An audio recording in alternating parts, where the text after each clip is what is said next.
जरा सोचिए, एक तरफ है दिल्ली और बीजापुर की विशाल सल्तनतें, लाखों की फौज, बड़े बड़े हाथी और उस जमाने की सबसे आधुनिक तोपें। सही बात है। और दूसरी तरफ सह्याद्री के पहाड़ों में एक जागीरदार का बेटा, जिसके पास संसाधन बहुत सीमित हैं। हाँ, मुट्ठी भर लोग। कागज पर तो ये लड़ाई शुरू होने से पहले ही खत्म दिखती है। बिल्कुल। आज हमारे पास जो स्रोत हैं, हम उन्हीं के आधार पर इस नामुमकिन सी लड़ाई के पीछे की कहानी को समझने की कोशिश करेंगे। मतलब सिर्फ घटनाओं को दोहराना नहीं? नहीं, बिल्कुल नहीं। हम छत्रपति शिवाजी महाराज की उन रणनीतियों और उस सिस्टम को देखेंगे जिनकी बात अक्सर बस ऊपर ऊपर से होती है। हमारा मकसद साफ है, हम उस दिमाग को समझना चाहते हैं जिसने गनीमी कावा को जन्म दिया, 300 से ज्यादा किलों का एक नेटवर्क बनाया और जनता के विश्वास को ही अपना सबसे बड़ा हथियार बना लिया। असाधारण दूरदर्शिता की एक सिस्टम बनाने की, ये समझने की कि सीमित संसाधनों के साथ इतनी बड़ी ताकतों को चुनौती कैसे दी जाती है। तो चलिए इसी सबसे बड़े सवाल से शुरू करते हैं। हाँ? जब दुश्मन की सेना आपसे 10 गुना बड़ी हो, खजाना लबालब भरा हो और आपके पास न उतने सैनिक हो न उतना पैसा, तो आप लड़ाई जीतते कैसे हैं? यहीं से शिवाजी महाराज की उस रणनीति का जन्म होता है जिसे हमारे स्रोत उनकी सफलता का केंद्र बताते हैं, गनीमी कावा। गनीमी कावा। लेकिन ये सिर्फ गेरिला वॉरफेयर का हिंदी अनुवाद तो नहीं है ना? नहीं, ये फर्क बहुत अहम है। गनीमी कावा सिर्फ एक टैक्टिक नहीं थी, वो एक पूरी सोच थी। एक सोच थी? हाँ, जिसका मूल सिद्धांत था लड़ाई को अपनी शर्तों पर लड़ो, अपने मैदान में लड़ो। अच्छा। अचानक हमला करो और दुश्मन कुछ समझ पाए उससे पहले गायब हो जाओ। और दूसरा, दुश्मन की जो ताकत है उसी को उसकी कमजोरी बना दो। मुगलों की इतनी बड़ी सेना को रसद चाहिए थी, मतलब खाना, हथियार, पैसा। हाँ, सप्लाई लाइन। बिल्कुल। तो गनीमी कावा का मतलब था कि मुख्य सेना पर हमला मत करो। अच्छा। उन काफिलों पर हमला करो जो उन तक ये सब सामान पहुंचा रहे हैं। ये तो बहुत ही दिलचस्प है।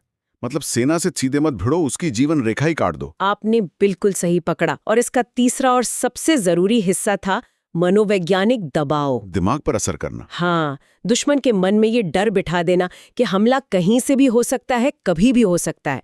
वो चैन से सो नहीं सकते थे, वो हमेशा एक अनजाने खौफ में रहते थे। यानी उन्होंने युद्ध को रणभूमि से निकालकर दुश्मन के दिमाग में पहुंचा दिया। हाँ, और ये सब उन्होंने किया उन्हीं पहाड़ों का इस्तेमाल करके जिन्हें दूसरे एक कमजोरी मानते थे। बिल्कुल। सह्याद्री के ये पहाड़ किसी भी भारी भरकम सेना के लिए एक बुरे सपने जैसे थे।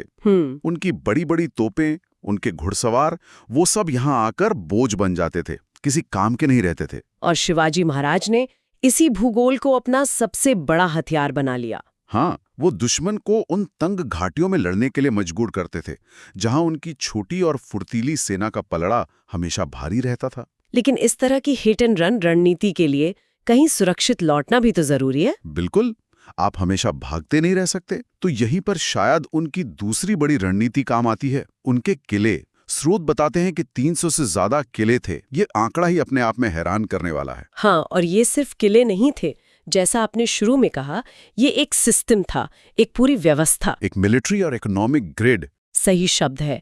इसे ऐसे समझिए, ये किले सिर्फ रक्षा के लिए नहीं थे। हर किला एक लॉन्च पैड था जहां से गनीमी कावा के हमले किए जाते थे। अच्छा। ये सेना के लिए सुरक्षित ठिकाने थे, प्रशासन के केंद्र थे और सबसे जरूरी ये सप्लाई डिपो थे जहां अनाज और हथियार जमा होते थे। हमारी रिसर्च में एक बात सामने आई कि हर किला दूसरे से इस तरह जुड़ा था कि अगर एक दुश्मन के कब्जे में आ भी जाए तो दूसरे किले से उस पर नजर रखी जा सकती थी। हाँ, और हमला भी किया जा सकता था। और उनमें गुप्त रास्ते और पानी का ऐसा इंतजाम था कि महीनों की घेराबंदी बेअसर हो जाए। स्रोत की एक लाइन है, अगर एक किला दुश्मन के हाथ लग भी गया तो दूसरा लड़ने के लिए तैयार रहता था। बिल्कुल। और इसका एक गहरा आर्थिक पहलू भी था। वो क्या था? ये किले उन व्यापारिक रास्तों पर बनाए गए थे जो बंदरगाहों को देश के बाकी हिस्सों से जोड़ते थे। अच्छा, मतलब ट्रेड रूट्स पर। हाँ, तो इन किलों पर कब्जा करने का मतलब था उस पूरे व्यापार पर आपका नियंत्रण। इससे शिवाजी महाराज को एक स्थिर आमदनी होती थी, जबकि मुगलों का टैक्स बंद हो जाता था। तो ये किलेबंदी दुश्मन को सैन्य रूप से भी थका रही थी और आर्थिक रूप से भी कमजोर कर रही थी। बिल्कुल। उन्होंने एक समानांतर आत्मनिर्भर अर्थव्यवस्था बना दी थी। एक ऐसा जाल था जिसमें बड़ी से बड़ी सेना भी फंसकर रह जाती थी। बिल्कुल सही शब्द है, जाल। दुश्मन जमीन तो जीत सकता था, पर वो उस इलाके पर कभी पूरी तरह से काबू नहीं पा सकता था, क्योंकि सत्ता का असली केंद्र तो पहाड़ की चोटी पर बने किले में होता था। इस रणनीति की बात हो रही है तो अफजल खान वाले किस्से पर तो आना ही पड़ेगा। हाँ, जरूर। ये भारतीय इतिहास की सबसे चर्चित घटनाओं में से एक है, लेकिन हमारे स्रोत इसे सिर्फ एक लड़ाई या हत्या के तौर पर नहीं देखते। नहीं, वो इसे एक बेहतरीन सैन्य और मनोवैज्ञानिक ऑपरेशन मानते हैं। कहानी ये है कि बीजापुर सल्तनत ने अपने सबसे ताकतवर सरदार अफजल खान को भेजा, जिंदा या मुर्दा पकड़ने के लिए। हाँ, और स्रोत बताते हैं कि अफजल खान की सोच साफ थी। वो शिवाजी को एक पहाड़ी चूहा समझता था और उसे लगा कि वो मुलाकात के बहाने धोखा देकर उन्हें खत्म कर देगा। और उसने आते ही मनोवैज्ञानिक दबाव बनाना भी शुरू कर दिया था। हाँ, उसने रास्ते में तुलजापुर और पंढरपुर जैसे बड़े मंदिर तोड़े, ताकि शिवाजी महाराज गुस्से में आकर पहाड़ों से नीचे खुले मैदान में आ जाएं, जहां खान की विशाल सेना उन्हें आसानी से कुचल सकती थी। लेकिन शिवाजी महाराज ने धैर्य नहीं खोया। उन्होंने लड़ाई का मैदान खुद चुना। प्रतापगढ़ का किला। हाँ, जो घने जंगलों और मुश्किल घाटियों से घिरा हुआ था। मतलब खेल शुरू होने से पहले ही शिवाजी महाराज आधा मैच जीत चुके थे, सिर्फ सही जगह चुनकर। बिल्कुल, लेकिन उस मुलाकात के लिए उनकी तैयारी, वो तो कमाल की थी। हाँ, किसी जासूसी कहानी की तरह। ये तैयारी ही सब कुछ थी। हमारे स्रोतों से पता चलता है कि उनके जासूसों का नेटवर्क बहुत मजबूत था। उन्हें खान के हर इरादे की खबर थी। उन्हें पता था कि खान धोखा देगा, इसीलिए वो पूरी तैयारी के साथ गए थे। हाँ, कपड़ों के नीचे लोहे का कवच पहना था और हाथ में छिपा रखा था बाघनक, बाघ के पंजों जैसा एक हथियार। बिल्कुल। तो जब अफजल खान ने गले मिलने के बहाने कटार से वार किया तो कवच ने उन्हें बचा लिया, और इससे पहले कि खान कुछ और करता, शिवाजी महाराज ने बाघनक से उसका पेट चीर दिया। और कहानी यहीं खत्म नहीं होती। नहीं, जो बात अक्सर लोग भूल जाते हैं वो ये कि जैसे ही खान पर हमला हुआ, किले से तोप का गोला दागा गया, जो एक इशारा था। हाँ, एक इशारा। और वो इशारा मिलते ही जंगलों में छिपी मराठा सेना ने खान की बेखबर सेना पर हमला कर दिया, जो नीचे घाटी में इंतजार कर रही थी। ये एक शानदार सोचा समझा ऑपरेशन था। मुलाकात तो बस उसका एक हिस्सा थी। ये दिखाता है कि वो सिर्फ एक बहादुर योद्धा नहीं, बल्कि एक ठंडे दिमाग वाले रणनीतिकार थे, जो अपने दुश्मन से हमेशा 10 कदम आगे की सोचते थे। ये आत्मरक्षा तो थी ही, पर ये एक बेहतरीन सैन्य रणनीति भी थी। लेकिन ऐसा जासूसी नेटवर्क और ऐसी सेना जो इशारे का इंतजार कर रही हो, ये सब स्थानीय लोगों की मदद के बिना तो मुमकिन नहीं हो सकता। बिल्कुल नहीं हो सकता। और यही पर हम उस रणनीति पर आते हैं जिसे हमारे स्रोत शिवाजी महाराज का ब्रह्मास्त्र कहते हैं। और वो कोई हथियार नहीं था। नहीं, वो था आम लोगों का विश्वास। ये सुनने में बहुत आदर्शवादी बात लगती है, लेकिन ये उनकी सबसे व्यावहारिक और असरदार रणनीति थी। कैसे? देखिए, उस दौर में किसी भी सेना का मतलब होता था लूटपाट, फसलों की बर्बादी, औरतों की बेइज्जती। शिवाजी महाराज ने सख्त नियम बनाए।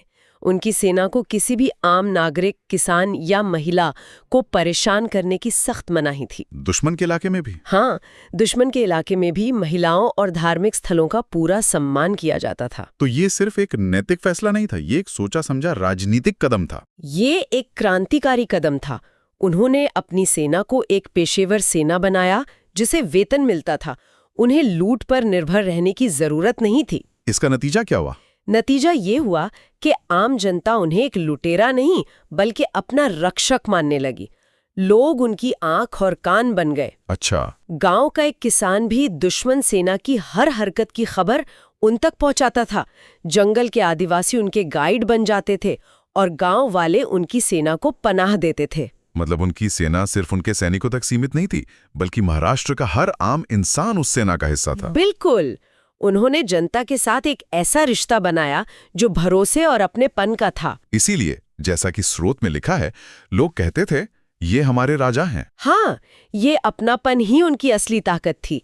जब जनता आपके साथ हो तो आप बड़ी से बड़ी सल्तनत को चुनौती दे सकते हैं। यही वजह है कि औरंगजेब अपनी पूरी ताकत लगाकर भी मराठा साम्राज्य को कभी खत्म नहीं कर पाया। क्योंकि वो सिर्फ एक सेना से नहीं, बल्कि पूरी एकजुट जनता से लड़ रहा था। सही बात है। उन्होंने ये अद्भुत सिस्टम बनाया, उसे चलाया और सफल भी हुए। लेकिन अब उनके जीवन के आखिरी हिस्से पर आते हैं। स्रोत बताते हैं कि 1680 में सिर्फ 50 साल की उम्र में उनका निधन हो गया। हाँ, बहुत कम उम्र में।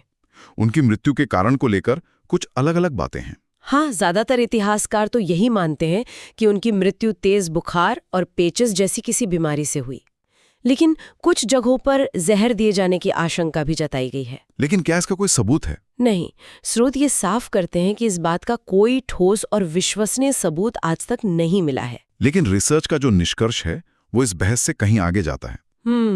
वो कहता है कि मौत का कारण चाहे जो भी हो, ये अब मायने नहीं रखता। असल महत्व उनकी विरासत का है। स्रोत की एक लाइन मुझे बहुत असरदार लगी।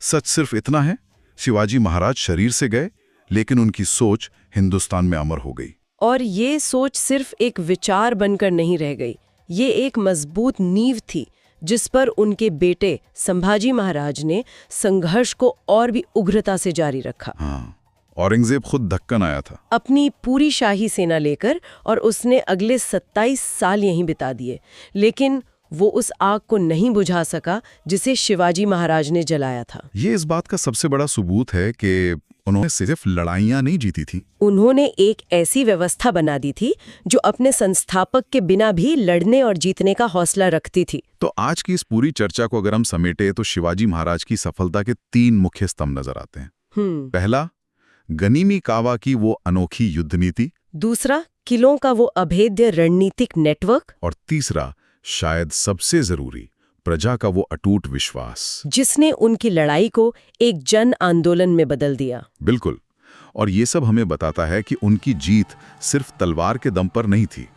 उनकी जीत थी नई सोच पर, नवाचार पर और परिस्थितियों के हिसाब से रणनीति बदलने की क्षमता पर। ये बुद्धि की बाहुबल पर जीत थी। बिल्कुल, उन्होंने साबित किया कि अगर इरादे मजबूत हों और दिमाग सही दिशा में काम करें तो सीमित संसाधन भी बड़ी से बड़ी ताकत पर भारी